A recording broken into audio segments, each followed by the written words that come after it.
Mwaramutse mwese. Are you all good? Mwese mumerewe neza. I'm so happy to see our brethren again. Ndahimbawe no kongera kubona bene data Burundi. I was in Kenya last week. Nahoze muri Kenya mu ndwi iheze. And I was attended a retreat. Nari nitabiye umwiherero. All East African missionary was gathered. Aba missionari bose bo muri mu karere ka Afrika y'ubuseruko twari twakoraniye hamwe. So we share heart and then share the testimony. Twarasangiye imitima, turashingiranira n'intahe. And also through the fellowship we had, really God encouraged our heart. Ndetse biciye no mu gusangira imitima twarashoboye kubona ingene Imana. So that God gave us new strength in us. Imana yaduhaye inkomezi nshasha mu mitima. So that I really so thankful toward God. Ico gihe naranezerewe cyane biciye mu Mana. Because always God is refresh our heart and then giving us new strength all the time. Kubera Imana iguma ivugurura imitima yacu yongera yishiramwo inkomezi nshasha. So because of God who is for us. Kubera Imana iri kumwe natwe. Really we don't need to struggle with so many worries in our life. Byukuri ntidukwiye kugorwa n'amaganya menshi mu buzima bwacu. Because he is the one who works for us in our head. Kubera ko niyo iriko iradukorera. So that really he gave us things that to rejoice all the time. Kugira ngo iduhe utuma twiyumvira kunezerwa umwanya wose. Even believe that even in our brethren's life. Ndetse no mu buzima bwa bene data. Though we face many challenges. Naho duhura n'ibigoye byinshi. Believing that there are things that which God made you to glorify His name in the happinesses. Ndizera yuko hari ibintu Imana yabatumye mwinezererwa mukanayihimbaza. Amen. Thank you. So from Genesis 41. Reka twugurure mu Itanguriro 41. Genesis chapter 41. Itanguriro ikigabane ca 41. From verse 37. Kuva ku murongo wa 37 up to 52. Gushika kuwa 52. Genesis 41 from verse 37 up to 52. Kuva ku murongo wa Itanguriro 41 umurongo wa 37 gushika kuwa 52. If you are ready, we read in Kirundi. Nimba mwahashitse reka dusome mu Kirundi. Farao aha Yosefu ubukuru muri Egiputa. Iyo nama ishimwa na Farao n'abashikira biwe bose.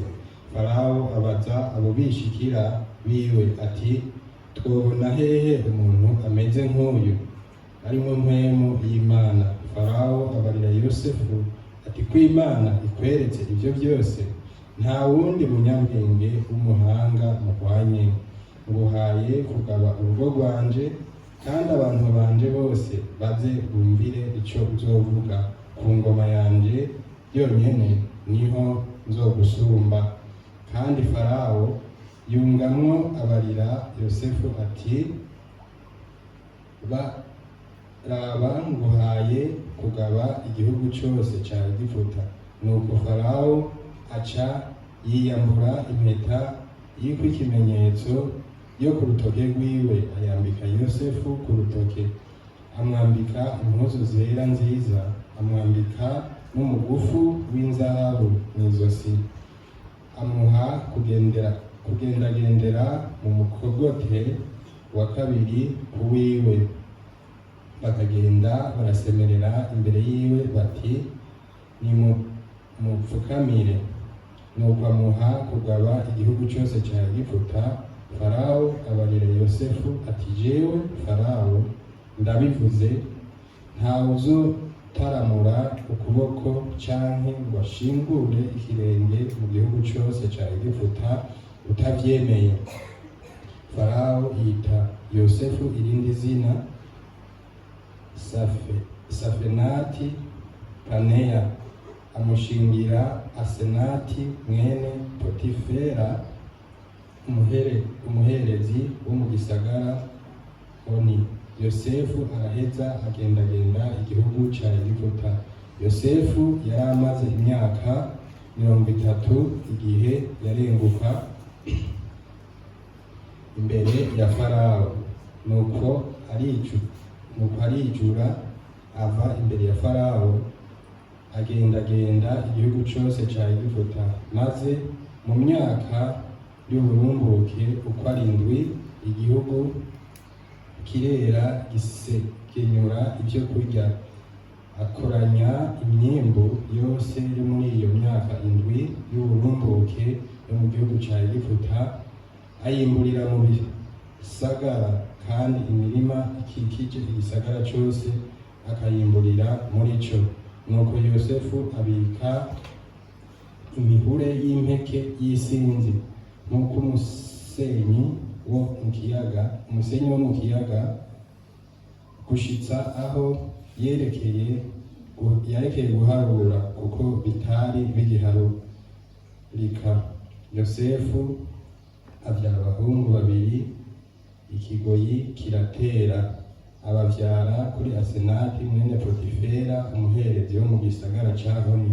Yosefu uw'imfura amwita Manase, ati kuko Imana yanyibagije ubutame bwanje bwose n'abo mu nzu ya data bose.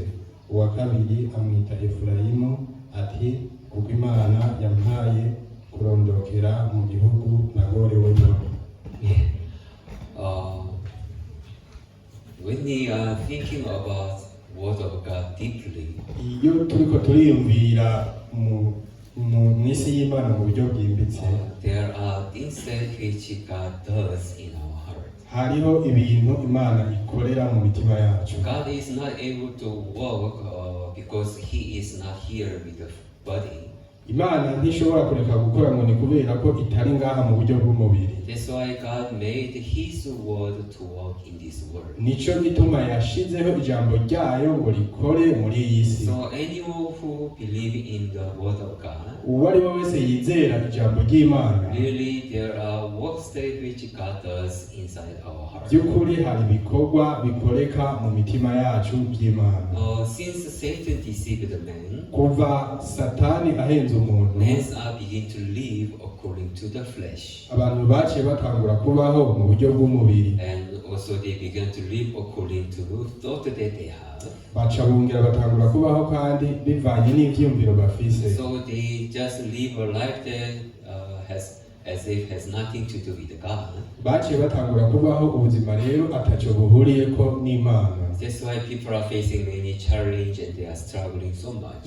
Niko rero bagiye kuba abantu bahangana n'ibihe bigoye n'ingorane. So what's that which Satan does in us? Rero ibikorwa Satani akora muri twebwe He separate us from God bidutandukanya n'Imana, and made the people to distrust the word of God. bigatuma abantu batizera ijambo ry'Imana. So that makes the people to not receive any single word from God. kugira ngo bitume abantu atari ijambo na rimwe bagishoboye kwakira rivuye ku Mana. So as long as people are living according to their own thought, according to flesh, Rero iyo abantu bakibayeho kubw'ivyumviro vyabo n'imibiri yabo, really they do not have a peace in their heart. ntibashobora kugira amahoro mu mutima. Yeah, that's how Satan does in our life. Uko rero niko Satani akora mu buzima Always the bwacu. works of Satan is makes people to distrust God, not to have any single word in their heart. Imisi yose Satani atuma abantu batizigira ijambo ry'Imana,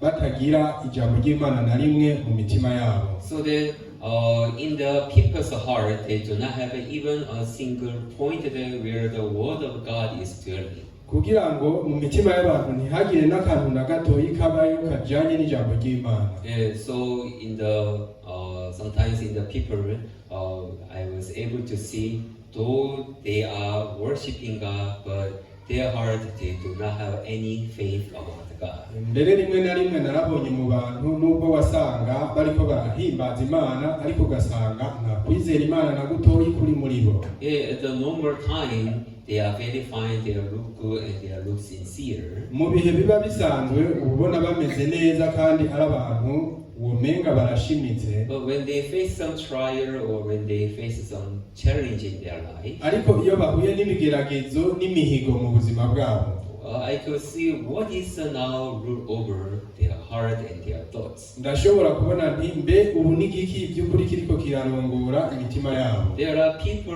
who rule over by their own thought and their own feeling, emotions, or their own understanding. Hari abantu rero usanga barongorwa gusa n'ibigumbagumba ukuntu batahura ndetse n'ukuntu biyumva, And there are people who has been ruled by the word of God, wisdom of God, and heart of God. kandi hari n'abandi bantu basanga barongorwa n'ijambo ry'Imana n'ubwenge bw'Imana n'umutima w'Imana. As we are the human being, we knew how to live with our own thought and to follow our own thoughts. Rero nk'uko turi abantu turazi ingene dukurikira ivyiyumviro byacu, But that is the way they have for us to be perish and stay in darkness. ariko ivyo n'ibintu biturongorera mu nzira yo kuranduka no mu mwijima. So through the word of God, God wants us to recognize what we have to listen, what we have to believe, and we have Rero to biciye mu follow. ijambo ry'Imana, Imana ishaka ko twibuka ni igiki gikwiye kuturongora, ni igiki dukwiye gukurikira. So once we receive word of God in our heart, Rero iyo twakiriye ijambo ry'Imana mu mitima and yacu when we believe in the word of God, kandi tukaryizera, really there are big changes hari amahinduka akomeye aba from the way how we think guhera mu buryo twiyumvira and from the way how we understand ndetse no mu buryo dutahura and how to receive ndetse no mu buryo twakira and where we follow. ndetse no mu buryo dukurikira. Everything it has to be changed. Ibintu byose bica bihinduka. Yes, the way how we understand, the way how we thought, it has to be changed. Uburyo dutahura n'ingene dukurikira bica bihinduka. Yeah, so exactly like the salvation.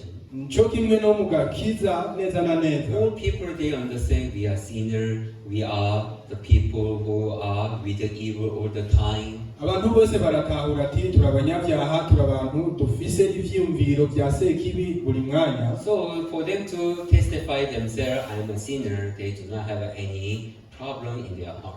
Rero kuri bo gushinga intaha ati ndi umunyabyaha, baba bumva atangorane bibateye mu mitima yabo. Yeah, I'm a sinner because I do evil, I do have evil thoughts all the time. Ati ndi umunyabyaha kubera ko nkora ibibi kandi mfise n'ivyumviro bibi buri mwanya. So it is obvious to testify that I'm a sinner. Rero biba ari ibintu bisanzwe gushinga intahe ngo ndi umunyabyaha. Isn't it? Siko biri. But after they listen word, after they knew the truth, after they believe in the truth. Ariko inyuma yo kumenya ukuri, inyuma yo kwakira ijambo ry'Imana, Yeah, because of what they receive. kubera ibyo bakiriye iryo jambo, Because of the truth that what they are believing. kubera uko kuri bizera, Now they are not able to think about themselves, I'm sinner. ntibaba baciyumvira ukundi ngo ndi The umunyabyaha. way how they think about themselves has been changed. Uburyo babiyumvira bica bihinduka. I thought I'm a sinner, but according to truth, now I know I'm no longer sinner. Nahora niyumvira ngo kubera ibyumviro byanje ndi umunyabyaha, ariko biciye mu kuri si ndi umunyabyaha, I'm righteous. ndi umugororotsi. Really because of love of God and grace of God. Biciye mu rukundo rw'Imana n'ubuntu bwayo, I'm no longer sinner, but I'm righteous now. sinkira umunyabyaha kundi ariko ndi umugororotsi. So after we receive word of God in our heart, Rero inyuma yo kwakira ijambo ry'Imana mu mitima yacu, all the thoughts that I have, ivyumviro byose nahora mfise, even the way what I'm looking at, ndetse n'uburyo nahora the ndaba, way how I accept and understand it, ndetse n'uburyo nahora nakira nkanatahura, everything has been changed. ibintu byose bica bihinduka. So we are not testifying myself I'm a sinner anymore. Ntituba tugishinga intahe ukundi ngo ndi umunyabyaha. Now automatically and so easily we can testify about myself I'm righteous. Bukwi na bukwi ubwo nyene turashobora gushinga intahe ati ndi umugororotsi. Yes, Lord. Praise Then, Jesus. so the one who believe in God and the one who do not believe in God, the way how they think, the way how they speak, the way how they understand, everything is different. Uwizera Imana n'utayizera, uko biyumvira, uko batahura ibintu byose biba bitandukanye. Yes, really, God has walked through His Word and brought changes in our heart. by'ukuri imana yarakoreye ishinduka mu mitima yacu, Not only in the salvation, even for our spiritual life as the same. atari kubw'agakiza gusa ariko n'ubuzima bwacu bw'impwemu nicyo kimwe. Those who believe in God, uwizera imana, though we are facing same trial or some challenges in our life, naho tuba duhanganye n'imihigo imwe n'ibigeragezo bimwe, the way how we understand things that which I facing trial and difficulties are different. uburyo tutahura ivyo bintu bitugerageza n'ivyo duhanganye navyo biba bitandukanye. Before we believe in God, when you are facing some trial or some difficulties, we have so many worry, fear, even enter into despair and darknesses. Imbere yuko twakira agakiza, igihe duhanganye n'ibihe bigoye no kugeragezwa, tuba dufise ivyiyumviro bidutwara mu mwijima. But after believing in God, ariko inyuma yo kwizera it Imana, was the same trial and difficulties. naho biba ari vya bigeragezo bimwe na za ngorane But the zimwe, way how we understand it is become changed. uburyo tubitahura bica bihinduka. It is difficulties, but with God, nothing is difficulties. Nivyo biragoye, ariko hamwe n'Imana nta na kimwe It kigoye. was a trial that which I cannot understand or really hard for me to go through it. It is a trial that which I cannot understand and difficult to go through. Nivyo n'ikigeragezo kigoye ntashobora gutahura kandi kigoye no gucamo, But because of God who is with me, ariko kubera Imana iri kumwe nanje, even this is the good things for me. ndetse n'ibi navyo ni vyiza kuri jewe. There was a certain woman who was in jail. Hariho umudamu umwe yari mu ibohero, Her sin was the mother. icaha ciwe yari yarishe umuntu, She killed the husband. yari yishe umugabo wiwe, She killed the baby. yari yishe n'umwana wiwe. Because one day she was so much scared. Rero kubera umunsi umwe yari yagize ubwoba, I'm just in the house alone with the baby. ati ndi mu nzu jenyene n'umwana gusa. What if a thief and robbers come and kill my baby and myself? How it is so sad. Mbega byogenda gute hamwe hoza igisuma kikica umwana wanje, ingene vyoba bibabaje. That's how she was feeling so scared. Uko rero niko yumva agize ubwoba cyane. And then the thought was growing continually in her heart. Hama ivyo vyiyumviro bica bitangura gukura umunsi ku wundi mu mutima This wiwe. lovely daughter, Ati uyu mukobwa wanje w'igikundiro, just I leave her alone here and I die. ngiye kumusiga wenyene mfe. Then how this daughter, lovely daughter, will go through such a difficult life? Mbe ni gute umwana wanje azoca mu bihe bigoye If I die, hamwe nopfa? my husband will get married with another woman. Umugabo wanje azoca azana uwundi mugore. Then so suddenly this daughter will stay with the stepmother. Rero mu buryo bubabaje uyu mukobwa wanje azoca abana na mukase. Then how the stepmother is going to persecute my daughter? Mbe ni gute mukase wiwe azohama umwana wanje? Yeah, that's how the thought is growing continually, and everything that what she think and what she saw, it is so sad and so bad. Uko rero niko ivyo vyiyumviro vyagiye bikura vyiburuka muri we, bituma n'ivyo yabona vyose ari ibintu bibabaje. That's how herself enter into darkness and despair. Uko niko nawe yinjiye mu mwijima no kwihebura. And finally her thought reached up to the killing of the husband. Hama amaherezo acashika no kuciyumvira naco co kwica umugabo wiwe. Yeah, it's better I kill my husband, even I kill myself. Ndero ni vyiza ko nica umugabo wanje naje nkica. So nothing bad things will happen. Nta kibi rero kizoba mu ico gihe. So that time she killed the daughter. Ico gihe yaciye yica ako gakobwa kiwe, And waiting for husband to come. aca ararindira ko n'umugabo wiwe ataha. And when husband entered into the house, Igihe umugabo wiwe yinjira mu nzu, and she was killed the husband, yaciye yica umugabo wiwe, and also she tried to kill herself. ndetse nawe nyene agerageza kwiyahura. But because that time the police came, Kubera ico gihe abapolisi baciye and baza, she failed to kill herself.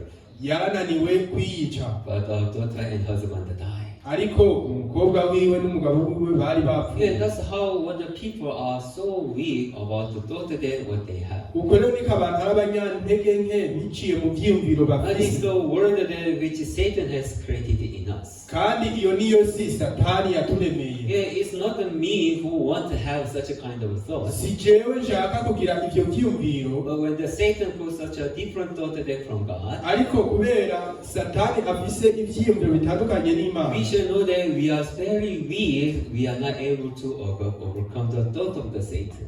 tutegerezwa kumenya ko turi abanyantege nke tudashobora kurengera ivyo vyiyumviro vya satani. Yeah, so that any single thought that which is arising in me. Rero ku buryo icyumviro kimwe cyonyine gusa kiburuka muri Yeah, jewe, if we are not able to distinguish clearly, hamwe tudashoboye kubitandukanya we neza, should know that even the thought can turn my life up to the misery, even up to the death. ntidushobora kumenya ingene icyo cyiyumviro gishobora kutujyana mu maganya ndetse no gushika mu rupfu. That's why our heart is very important because it depends on what kind of a thought, what kind of a heart that we have, our life going to be different so much. Nicyo gituma imitima yacu rero ari ihambaye, kubera ko bivanye n'ubwoko bw'icyiyumviro kanaka n'ubuzima bwacu buzuba ubutandukanye. So now the one day which God wants to walk through His word, rero uwo Imana ishaka gukoreramwo biciye mu ijambo God ryayo, likes to help people not to live according to their thoughts, but with the word of God. Imana ikunze yuko abantu batabaho biciye mu byiyumviro byabo ariko biciye mu ijambo ryayo, Because the word of God is truth, kubera ijambo ry'Imana ari and ukuri, it is only word of God can give us peace and resting and happiness in our heart. kandi ijambo ry'Imana nicyo ryonyine rishobora kuduha amahoro, umunezero n'akaruhuko mu mitima yacu. Yeah, that's how God wants to help us through His word. Niko rero Imana ishaka kudufasha biciye mu ijambo Hey, ryayo. people, you listen my word and shall give you resting.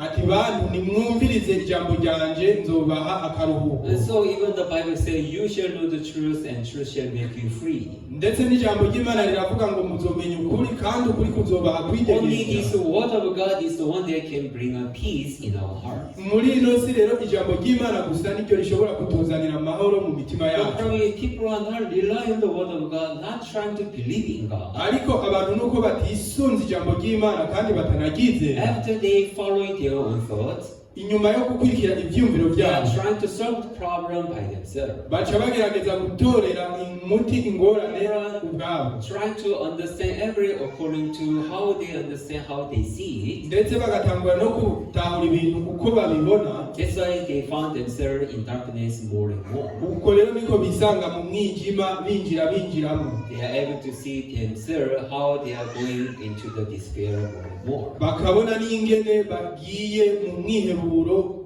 binjiramo. So now the way how God guides people now is leading people to listen His word and to believing in His word. Rero uburyo ubu Imana iriko irarongoramwo abantu ni uburyo bwo kumviriza ijambo ryayo no kuryizera. Today I read a story about Joseph. Uno munsi nasomye inkuru ya Yosefu. Yeah, really, Joseph's life was so good. Rero by'ukuri ubuzima bwa Yosefu bwari bwiza, Yeah, the father loved Joseph so much. ndetse na se we yaramukunda cyane. Really, Joseph is the one who has been loved mostly among all the other brothers. By'ukuri Yosefu niwe yari akunzwe cyane muri bene se bose, So even when others went out for the works, ndetse n'igihe bene wabo baba bagiye mu bikorwa bindi, Joseph was staying with the father together. Yosefu we yigumanira na se, So he was not even, father was not sent him to go through some hard works. ndetse se we ntiyashaka kumurungika mu bikorwa bigoye. So that's how he was being cared so much. Uko rero niko yari yitwararitswe cyane. And so when others are struggling, he was just relaxing in the house. Rero igihe abandi baba bagowe bahanganye, we yaba yibereye muhira, Even the clothes that he was wearing is so different from any other brother. ndetse n'umwambaro yambara waba utandukanye n'iyindi. He was living such a comfortable life. Yari yibereyeho mu buzima bw'agahimbare, And that was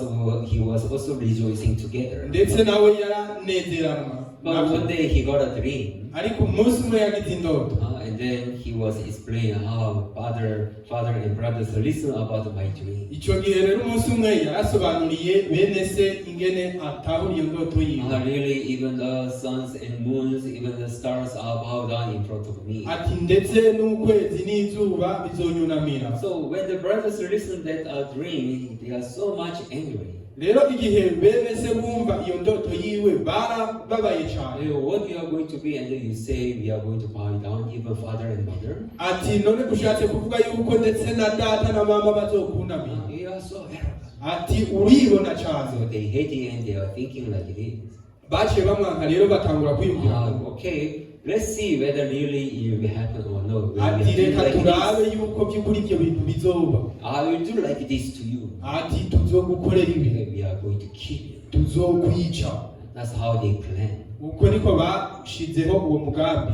But they didn't kill, but they sold him as a slave. Rero gihe ntibamwishe ahubwo baramugurishije nk'umucakara. Hey, now you became a slave and you became far away from the my Ati rero wabaye umucakara ugiye kure y'umuryango wacu. And let's see whether your dream is really going to become true. Ati reka rero turabe yuko iyo ndoto yawe izoba ukuri. Let you live a life of like a slave. Reka ubeho ubuzima nk'umucakara. And still see whether this word of God will fulfill or not. Hama tuzoraba ingene Imana izoshitsa ivyo bintu canke itazoshitsa. How come you're gonna be a person that who going to be receive a greeting of a bowing down?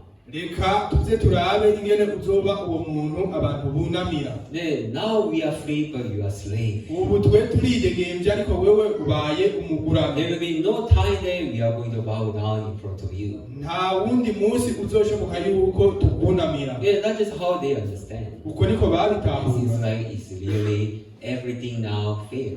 Ariko gushika umunsi ivyo bintu byose byananiwe. So in the heart of Joseph, rero mu mutima wa Yosefu, really the moment he became a slave, igihe yaba umucakara, once he became far away from the parents, igihe yaja kure y'umuryango wiwe, even his heart was so much discouraged. ndetse n'umutima wiwe waracitse intege. Why this dream makes me to live such a difficult life? Ati mbe ni kubera iki indoto nk'izi zatumye mbaho. And how come all the brothers are hating me and they just sold me? Mbe ukuntu bene data banyase bakanangurisha. Really, in his heart now, sadness that he found, it is one that who rule over his life. Byukuri umubabaro yagize mu mutima wiwe ni wo wari kurarongora ubuzima bwiwe. So he was being sold, and then he became a chief of the house of Potiphar. Rero amaze kugurishwa mu nyuma yarabaye umugaba wo mu nzu kwa Potifari. And then really God was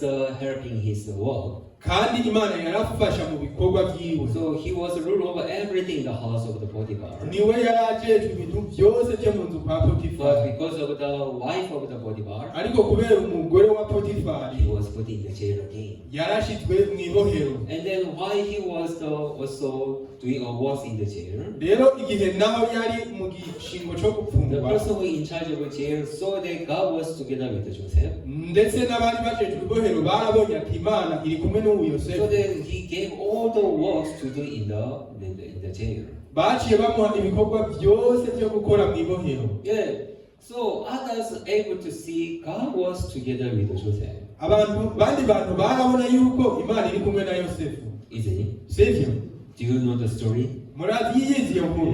Do you remember the story? Murayibuka? Others saw how God was together with Joseph and then helping him and protecting him and giving him wisdom. Others was able to see the God. Abandi barashobora kubibona ingene Imana iri kumwe na Yosefu n'ingene imufasha. But it wasn't become a happiness and thankfulness in the heart of Joseph. Ariko ntibyaba amashimwe mu mutima wa Yosefu. Because the life that he was living is not a life that he was expected. Kubera ubuzima yari karabaho sibwo yari yariteze. So though there are things that which God was being together and helped him, Naho rero ibintu by'Imana byari biriko biraba mu buzima bwa as Yosefu. long as his thoughts are falling into the sadness, and when he's focused on the position that where he is, Igihe cyose yaba yumva umutima we ugihagaze mu kibanza cy'umubabaro ndetse n'ibihe yaba arimwo, no matter what God was in his life, nothing was happiness in his heart. ntacyo bivuze uko Imana yakora kose mu buzima bwiwe, nta kintu na kimwe kizana umunezero cyaza mu mutima. Already he thought, why am I have to live this kind of life? Iminsi yose yaba ariko ariyumvira ati kubera iki ntegerezwa kubaho buno buzima. Until when am I have to live as a slave? Ni gushika ryari nzobaho nk'umucakara? Until when am I have to live in this prison?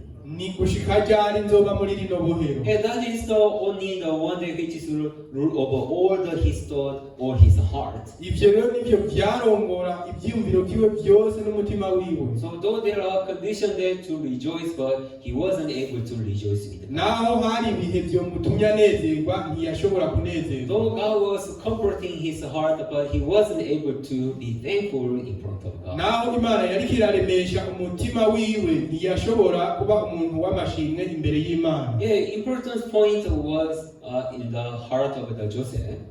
Ikintu ngirakamaro cyane mu mutima wa Yosefu. In the life of Joseph, God is working sincerely to fulfill all the promise that God was given him. Mu buzima bwa Yosefu Imana yariko irakora ishimitse kugira ngo ishitse ibintu byose yari yarasezeraniye Yosefu. But in his heart, he was not focusing on the works of God. Ariko mu mutima wiwe ntiyarabushize ku byo Imana iriko irakora. He was not adjusting the God in his heart. Ntiyariko arashira hejuru Imana mu mutima He wiwe. was not living in the word of God. Ntiyariko arizera ijambo ry'Imana. But just he was living a life that through what he see, what he fear in his heart. Ariko yariko yiberaho ubuzima bwiwe biciye mu vyabona no mu byo yiyumvamo mu mutima wiwe. That's why all other works in which God does, and then also the position there whereby he was together with God. Nico gituma ivyo Imana yakora byose ndetse n'ivyicaro Imana yagenda imuha. Is not able to bring a hope and peace in his heart. Ntivyashobora kuzana ivyizigiro n'amahoro mu mutima And wiwe. that's how he was just going through the sadness continually. Uko rero niko yashoboye kugenda mu mubabaro ubudasiba. Always he has question, why am I have to be like this? Why?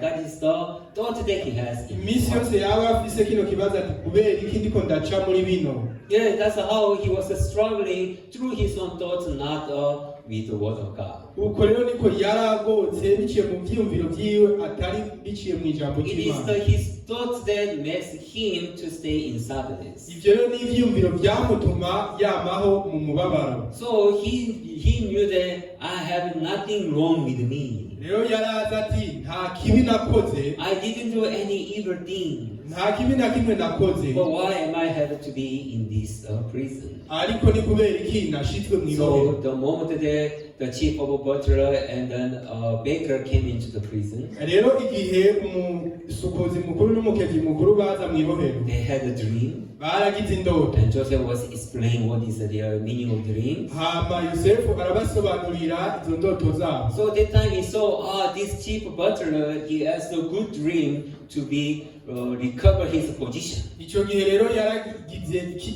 insobanuro ivuga ngo uyu musukuzi mukuru yagize indoto izomutuma asubizwa mu ibango ryiwe.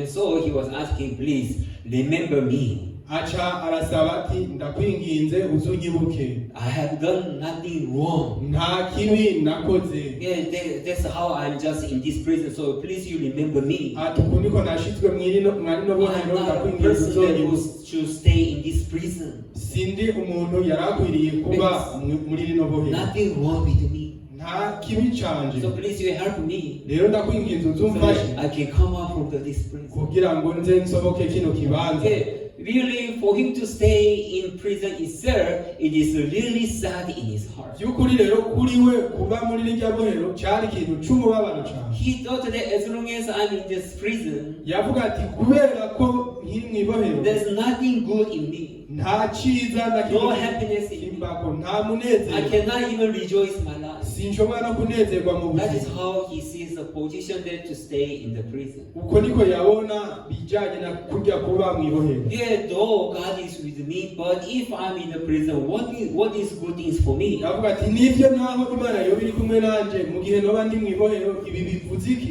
And that is how he understands about his situation. Uko niko yatahura ibijyanye n'ibihe byiwe. So though he is in a certain position there to work as the chief of the prison, Naho yari mu kibanza aho yari yabaye umukuru w'abafunzwe bose. he was not a thankfulness or happiness or peace in his heart. Ntibyari ibintu byo gushima n'iby'amashimwe n'amahoro mu mutima wiwe. Though I'm in the prison, but I saw how God is being with me. Ngo wavuga ati naho ndi mwibohero narabonye ingene Imana inkorera. Though now I became like seems like a miserable. Naho nari nabaye umuntu agowe. But really God is with me. He is helping me. He is really protecting me. He wasn't able to have such a kind of thoughts. Only his thought is the one who rule over himself. Why am I has to be like that? Because of my brothers who sold me here. Because they hate me so much like this. I should revenge if it's possible. If I come out, if I became free, I should go and revenge. It is his own thought, his own heart is the one that to rule over himself now. So no matter what God provides, his eyes is closed to see. His heart is hardened, not able to see any single works of God in his life. And that's how he was together with the full of his thought and full of his own heart. Not even a single point that he was thinking, what is now works that he wants to do in this point. Why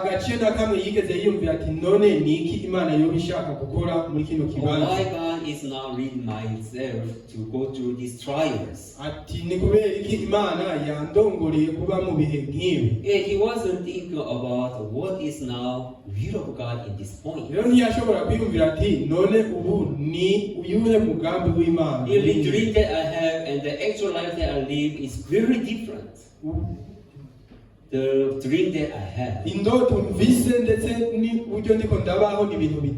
life that now where I'm living, is totally different. Why then God gave me this kind of dreams? Now my actual life that I live now is totally different, totally far from the dream. So now no more about this dream in my life. I'm living such a very different life from the dream. That's how he understands. That's why he do not have any single hope about God. But the truth was, though he was living such a different life from the dreams, truth was God, he was working sincerely in his life. So still he was able to stay in hope and peace. If he was able to just think word of God, even the will of God and promise of God in his heart,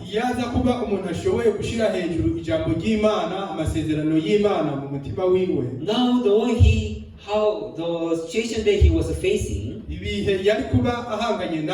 wasn't important at all. Although now I became a slave, God is still with me. Really God is on the way for me. Really God is providing all the wisdom that I need. Though outwardly I'm slave, still God is with me, so it is not a problem. That's how he was able to stay in peace and hope together.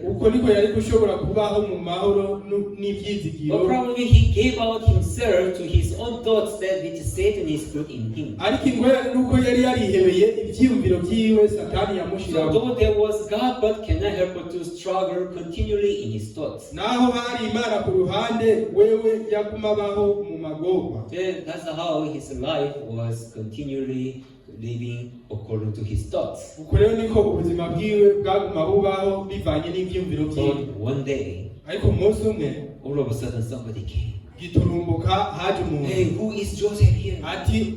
yosefu ninde hano? Hey, now king is looking for you. Who is Joseph here? Ubu farawo aragukeneye, ninde ari yosefu hano? Why king is looking for me? Kubera ko umwami ankeneye? Is it time to going to die? Mbe nicyo gihe canje cyo gupfa? Finally I'm dying. Amaherezo ngiye Why gupfa? king is looking for me? I hasn't done anything here. Kubera ko umwami ariko arandondera, nta kintu na kimwe nakoze hano. So he stand in front of the king. Rero yaciye ahagarara imbere He y'umwami. heard that from king. He heard from king. Arumviriza ibyo umwami yamubwiye. Are you Joseph? Ati niwe yosefu? Yes, I'm Joseph. Ati yego ni jewe. I heard about you. Narakumvise. But he heard about me. Waranyumvise? I heard that you are good at explaining about the dreams. Ati narumvise yuko uri umuntu azi gusobanura indoto neza. I let you know my dream. Rero naragize indoto. And you should explain about my dream. Ndazi kubwira hama usobanurire. So Joseph listened all the dreams that what king had. Rero yosefu yarumvirije indoto zose umwami yari afise. And he explained, yes, king, this is the meaning of your dream. Hama aramusobanurira ati mwami, iyi niyo nsobanuro y'indoto zawe. After that, he saw what happened in his life. Rero inyuma yaho yarabonye ibyabaye mu buzima bwe. Oh, you are a person who has been touched by God so much.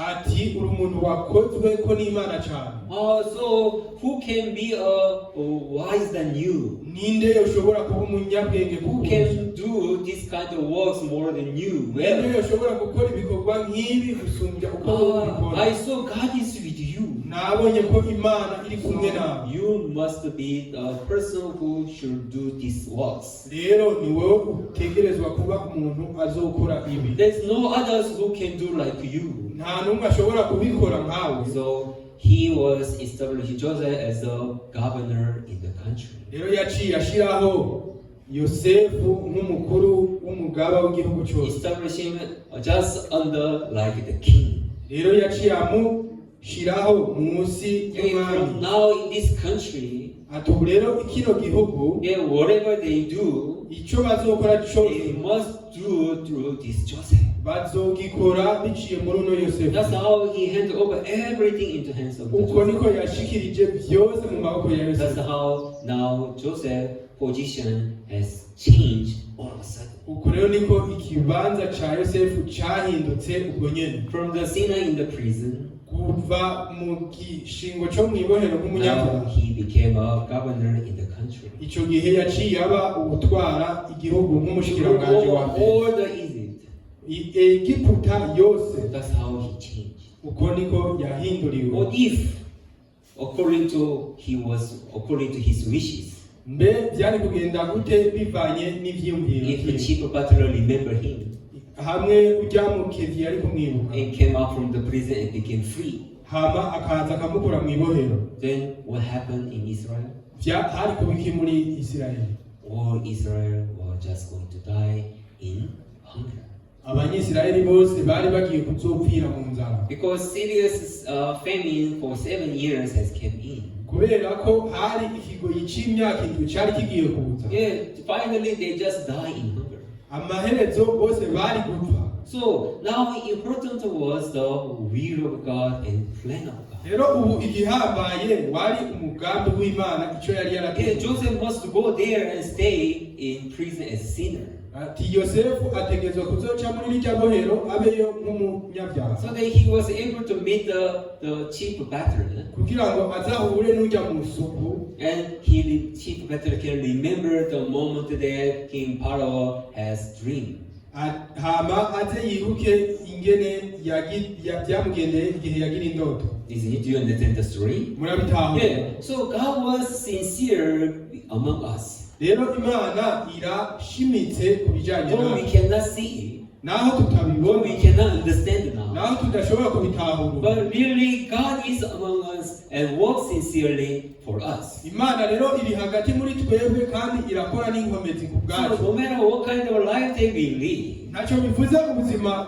bwo bwose or no tubayeho, matter what kind of trials or difficulties that we are facing. ntacyo bivuze ibihe bigoye byose n'ibigeragezo ducamo. Always the one day which has to exist in our heart. Umunsi umwe ikintu kizoshira hejuru imitima It yacu, is not my thoughts. si ibyiyumviro It's byanjye, not my own understanding. si uburyo je ntahura, It's not my own emotions. si ibigumbagumba byawe, But it is the word of God in our heart. ariko ni ijambo ry'Imana mu mitima Though yacu. now I'm going through this trial. Naho ubu ndiko ndaca muri bino Though bigeragezo, now I'm going through this difficulty. naho ubu ndiko ndaca muri bino bihe But bigoye, that is not important. ibyo ntibihambaye, Because now I'm with God. kubera ubundi kumwe God n'Imana. is for me. Imana ni iyanjye. So God is sincerely working in my life to establish and to fulfill His word, His promise in my life. Imana rero iriko irakora n'inkomezi zayo zose kugira ngo ishikamishe ijambo ryayo mu buzima bwanje. Though things are not understandable, Naho ibintu bidatahuritse, I don't know why God makes me to go through it. sinzi impamvu Imana yatumye nca mwibi. But surely there are things that God is going to show me clearly. By'ukuri hariho ibintu Imana igiye kuvyonyereka And neza. with this hope and faith,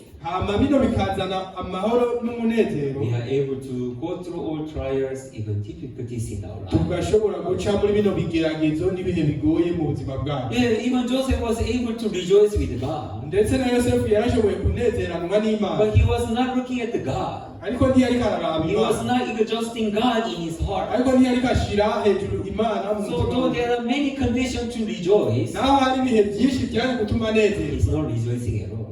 ntiyanezerwa Until when? gushika ryari? Why? Kubera iki? I'm so difficult. Kubera iki ngose There is no hope as long as I'm in this prison. nta byizigiro bikihari kuva nkiri mu ibohero, There's nothing that which I can do while I'm in this prison. nta na kimwe nshobora gukora igihe nkiri mu ibohero. That is the thought that which he believes strongly, Ivyo ni byo byiyumviro yizigira n'inkomezi, not any single hope in God. nta cizigiro na kimwe yari agifise ku Mana. That's why his thought is the one that who pushing him to stay in darknesses. Ubwo rero niko ivyumviro vyiwe byabaye ibintu byamurongorera mu mwijima gusa. So one thing that we have to know clearly, Rero ikintu dukwiye kumenya neza na there neza, is a thought that which Satan giving continually. hari ivyiyumviro Satani aguma ashira muri twebwe. At the same time also there is the thought that which God is put through the Spirit. Inyuma ya Satani hari n'ibindi vyiyumviro Imana idushiramwo biciye muri mpwemu yayo. In the moment, which thought that are we going to receive? Muri ico gihe none ni ibihe vyiyumviro tugiye kwakira? Satan is works of Satan is to make us to distrust God and to destroy our heart. Ivyiyumviro vya Satani ni bituma tutizigira Imana mu mitima yacu. So that he like people to stay in darkness, distrust, even to hatred.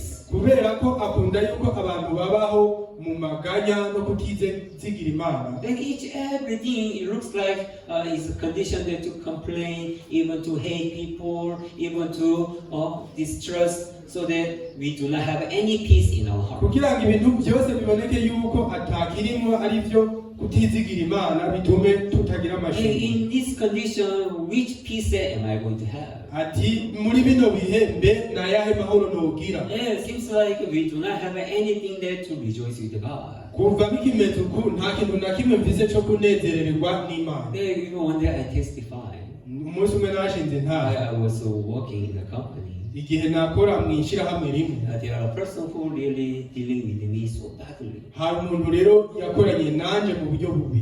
Sometimes he treat me, he ignores me, despise me. Rimwe na rimwe yaransuzugura akanamfata nabi, Even he speaks such a bad word in front of me. akavuga n'amajambo mabi imbere yanje. And so really, even I was not able to endure anymore. Rero harageze igihe ntagishoboye kubyihangana, Even I began to hate him so much. nanje naciye ntangura kumwaka. This person is crazy. Ati uyu muntu n'ikijuju, This person is very bad. uyu muntu ni mubi cyane, He's another man even. ni uwundi muntu.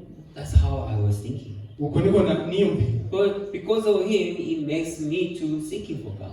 Ariko kubera we byatumye mpindukirira I'm Imana. not just staying in my thoughts, Sinagumye mu byiyumviro byanje, but I began to think about God. naciye ntangura kwiyumvira ku Why byanje. God lead me to facing this kind of person? Ati kubera iki Imana yampaye guhangana n'umuntu nk'uyu? Why God brought this kind of person in my life? Kubera iki Imana yazanye umuntu nk'uyu mu buzima bwawe? Even God is for me surely. Imana by'ukuri yari iri kumwe nanjye. And really, enoughly, God was able to lead me to avoid such a kind of people in my kandi life. by'ukuri Imana yari ishoboye no kunkwetesha simbe muri ibyo bihe. And really, God can lead me to live with good people.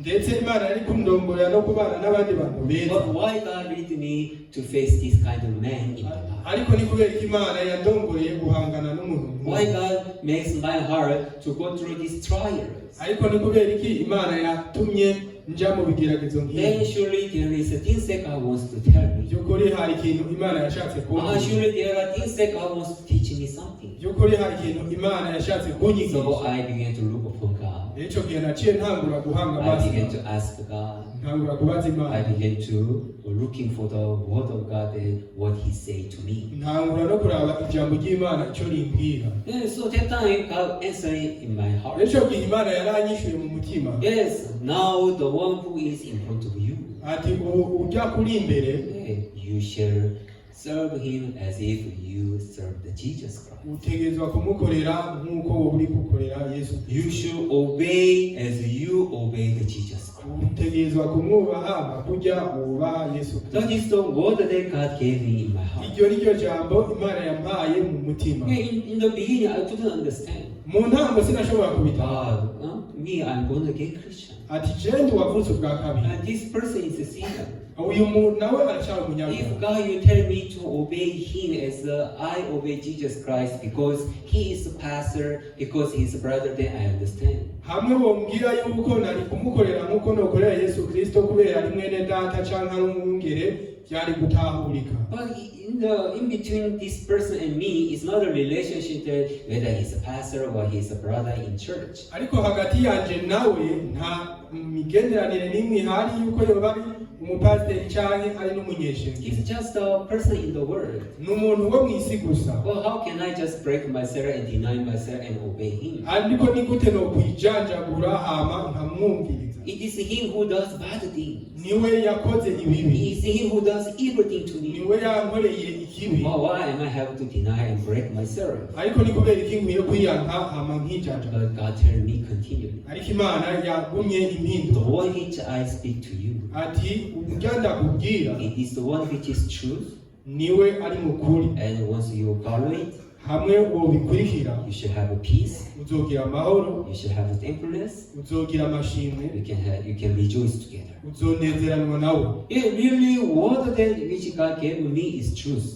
by'ukuri ijambo Imana yari yampaye kwari What that which is written in the Bible, it is the truth. ijambo ryanditse muri Bibiliya There ukuri. is no any other things. nta kindi kintu There is no kihari. other ways. nta yindi nzira ihari. Once we believe in it, igihe tubyizeye it is the moment that God is able to work in my heart. nicyo gihe Imana ishobora gukorera mu And mitima it yacu. is the moment that we can find the peace and happiness in our heart. kandi nicyo gihe dushobora kuronka amahoro n'umunezero mu So mitima. though it was not a word which I really wants to accept in my heart, naho byari ibintu ntashaka kwakira mu mutima wanjye, but I follow because it is the word of God. narabikurikiye kubera ko ari ijambo So ryiza. that time God changed over my heart and my thoughts. icyo gihe Imana yarahindura umutima wanjye n'ibyiyumviro I byanjye. went in front of Him rero naciye ngenda imbere yiwe and then I just apologized. ndamusaba imbabazi. And there God was able to open a new way for me. icyo gihe Imana yaciye ishobora kunyugururira iyindi nzira. At that time I found that He was not a bad person. icyo gihe rero naciye mbona ati bwa bundi ntiyari umuntu He mubi, became so good to me. yabaye umuntu mwiza cyane The kuri njye. relationship that which was bad now became very good. imigenderanire mibi yari yahoze ari mibi ntiyari ikiri So we mibi. are able to rejoice together. twarashobora kunezerana. But at that time I realized if I deny the word of God and keep my thought continually what happened in my life, icyo gihe rero nariyumvira ati hamwe no bandanya nkakira rino jambo ry'Imana ni iki kizombaho. clearly I live continually as the enemies. icyo gihe nzobaho mu buryo The butandukanye. relationship which I have between Him and me really just left as enemy continually. ibihe tufitanye n'imigenderanire dufise bizotuma tubandanya tubaho nk'abanzi. But once I receive word of God, ariko igihe nakira ijambo and ry'Imana, once I believe in the word of God, igihe nizera ijambo once I ry'Imana, follow word of God, igihe narikurikira, the position that which we were enemy changed into now friends. mu gishingo cy'uko twari abanzi twaciye tuba abagenzi. And really that's how God comforted my heart with the joy and happiness. uko rero niko Imana yaremesheje umutima wanje mu mahoro n'umunezero. And really the life that now we are living in this world, by'ukuri ubuzima turiko turabaho uyu munsi it's not just to live according to how I feel it or how I understand or how our thoughts. si ukubaho gusa mu buryo niyumvira canke bijanye n'ivyumviro In vyanjye. each every matter, we have to put God there and just God in our heart. mu gihe cyose cy'ibigeragezo dukwiye gushira Imana hajya igakora ku bwacu. This is how I understand, this is how I thought about God. uko niko ndabitahura, ariko mbe ni gute ku ruhande What rw'Imana? does God wants to do? mbe ni gute Imana What ishaka does God gukora? wants to tell me? ni iki Imana ishaka What is gukora? the plan that God has for this motion, for these issues? ni yuhe mugambi Imana ifise biciye muri kino kibazo? Always we must just God first in our heart. iminsi yose dukwiye gushira Imana imbere ubwa mbere. So even in the Bible say, in each every matter you must acknowledge God first. In each every matters we have to acknowledge God. iminsi yose mbere na Bibiliya iravuga ngo buri kintu cyose dushire imbere Imana. Do you understand? murabitahura? In each every single matters, muri buri kibazo cyose we have to realize that it is from God. dukwiye kumenya ati nibiva ku It is Mana, God who does it. ni Imana And izobikora, there are things say which God will tell me. kandi hari ibintu Imana izombarira. That's how the way how we think, the way how we understand, now we have to be changed. uko rero niko uburyo twiyumvira bica bihinduka. That is the works of God in our life. ivyo ni byo bikorwa by'Imana mu buzima So let's bwacu. see, after Joseph recognized what God has done in his life, rero turabona inyuma y'uko Yosefu yari amaze kumenya ibyo Imana yakoze mu buzima bwiwe, if you see verse 51, uravye ku murongo wa Joseph 51, called the name of the firstborn Manasseh, Yosefu 50. uw'imvura amwita Manase. Yeah, for God has made me forget all my toil and all my father's house. ati kuko Imana yanyibagije ubutame bwanje bwose n'abo mu nzu ya data bose. Yeah, so Manasseh means makes me forget, Manase bisobanura ngo Imana yanyibagije isn't it? All the angers in his heart, umubabaro wose nari mfise anger mu that he mutima, has for the brothers, ndetse n'uwo nari mfitiye abo mu nzu ya even data. all the sadness that he was taking while he was in jail or while he was living as a slave. umubabaro wose yagize igihe yagurishwa n'ingene yaba mu ibohero. The moment that he discovered why God has led me to live this kind of life, igihe yatahura ati ni kubera iki Imana yatumye mbaho buno buzima. that time he was able to be free from his thoughts. icyo gihe yarashoboye kuba uwidegembya ku He byiyumviro was byiwe able byose. to be free from his sadness. yarashoboye kuba uwidegembya ku mubabaro Now w'uwo turn wose. to joy and happiness. icyo gihe yaciye ahindukira mu munezero n'ibyishimo. My firstborn name Manasseh. ati ubu imfura yanjye ndayise Manase. He makes me to forget. Which means yanyibagije, he made me free from my thoughts. yanyibagije ibyiyumviro byanje. He now makes me to forget all my sadness. yanyibagije umubabaro wanjye wose. It was the will of God. nibyo wari umugambi. God has to send me an advance Imana yari yandungitse imbere to prepare this all the 7 years of the famine, kugira ngo nze ntegure ku bijyanye na kino gihe cy'imyaka 7 y'inzara, so that our family, even all the Israel, are able to protect it. kugira ngo umuryango wanjye ndetse n'abanyisiraheli bose baze God barinde. has to do like this because He wants to save Israel through my hands.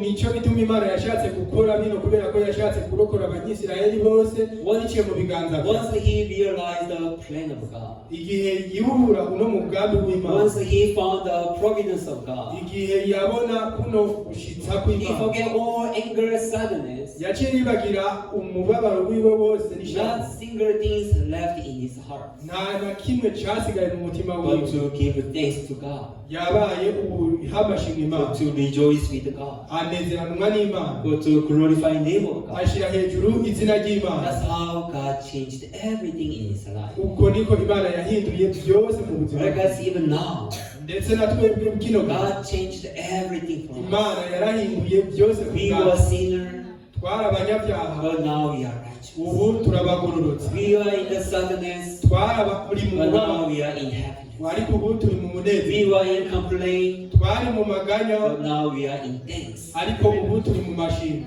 God has changed everything. Imana yarahinduye So byose. what do you exhaust in your heart? none ubu niki mushyira hejuru mu Or you mutima wawe? exhausting your thought and your complaint, your sadness continually? mbe uracyashyira hejuru amaganya yawe n'umubabaro wawe Then udasiba. moments, then what about God? muri icyo gihe mbe byoba bimeze What gute ku about Mana? God who is for you? ni gute ku bijyanye n'Imana What yawe? does God doing for you? niki Imana igukorera? What does God provide you? ni ibyizigiro ibihe What Imana kind of a igukorera? promise that God provide you? ni irihe sezerano Imana ishitsa? We are no longer a person who just live according to our own thoughts, ntitukira abantu rero tubaho bivanye n'ibyiyumviro but byacu, we became a person who should live by the word of God. ariko twacitse abantu babaho bivanye n'ijambo So, ry'Imana. brethren, no matter what kind of things we are facing, ntacyo bivuze rero bene data ibintu byose duhanganye do not just follow your thoughts which Satan put in you, ntukurikire ibyiyumviro byawe Satani yagusizeho, but to remember the word of God. ariko wibuke ijambo And ry'Imana. to just to God in your heart. ushire Imana hejuru mu Our mutima God wawe. in whom I believe, ati Imana nizera He never just lead me to stay in darkness or facing just challenging continually. ntiyigeze indongorera mu kubaho mu bihe bigoye no guhangana But ubudasiba. really, God in whom I believe, ariko Imana nizera though now it is challenging trials, naho uno munsi ari imihigo no bigeragezo, really is leading me to stay in joy and happinesses. iby'ukuri iriko irandongorera mu mahoro Then n'ibyizigiro. though now looks is trials and challenge in my life, naho ubu ari ibigeragezo no guhangana but mu really buzima. through this, name of God will be glorified. ariko biciye muri bino izina ry'Imana rizoshirwa hejuru, And through this, really, He makes me to rejoice. kandi biciye muri bino izompa And kunezerwa, through this, really, God put a dance in my heart. kandi biciye muri ibi Imana izoshira ugushima mu mutima So wanjye, then, really, it makes me to call this thing Manasseh. kugira ngo Imana izitume bino bintu ndabyita Manase. Amen. That is the hope that we should have. ibi nibyo byizigiro twategereza It is for Manasseh. ati ibi ni ku bwa Manase, Not continue living in sadness. atari kuzobandanya mbayeho mu Not mubabaro, living struggling continually. atari mu kubaho mbandanya ngowe. One day, I say Manasseh. umunsi umwe nzovuga nti Manase. Amen. Really, God is for us. ni ukuri Imana ni yacu. Children, that is what you have to believe. none bene data ni iki dukwiye kwizera? We should fear to distrust God. dukwiye kugira ubwoba ku bijyanye no guhemukira We Imana. must be sad to depart from God. dukwiye kugira umubabaro wo kuja kure y'Imana, Not to be sad because of things and what I see now. atari kugira umubabaro kubera ibintu mbona gusa, Not to be sad because of position that where am I now. atari kugira umubabaro kubera ikibanza ndi mu. Don't be sad because of things and what is happening in your life. ntimugire umubabaro kubera ibintu gusa biriko biraba But bapfa, to remember God ariko mwibuke Imana, and stay in hope and faith. mugume mu byizigiro no kwizera. So even David, when he ran away from his son, ndetse na Dawidi igihe yari yahunze umuhungu we Abusalomu, and there are people who cursed David.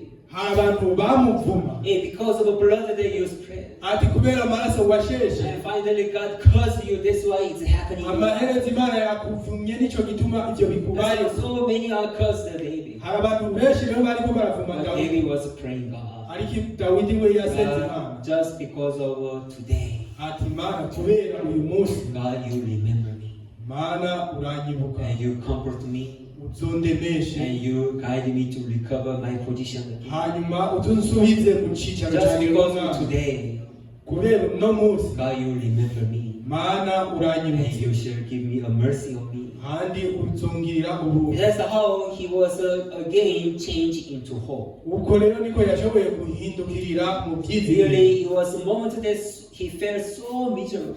Byukuri hariho ibihe yari yaraba yumvise agotse cyane. Seems like there's no hope at all. Atavyizigira gifise. Seems like he's going to be killed. Agiye kwicwa. Yeah, that's how he must be. His heart must be destroyed completely. Uko niko umutima we wari ugiye kurimbuka ibihe byose. But in the moment there where he could not have any single hope, ariko mu gihe ataragifise ivyizigiro na bimwe bivanye n'ibihe byari bihari, at the moment he remembered God, he looked upon God. Ico gihe yaributse Imana arayihanga amaso. So he was not put himself to stay in miseries or despair. Rero ntiyabandanije ari mu magorwa no kwihebura.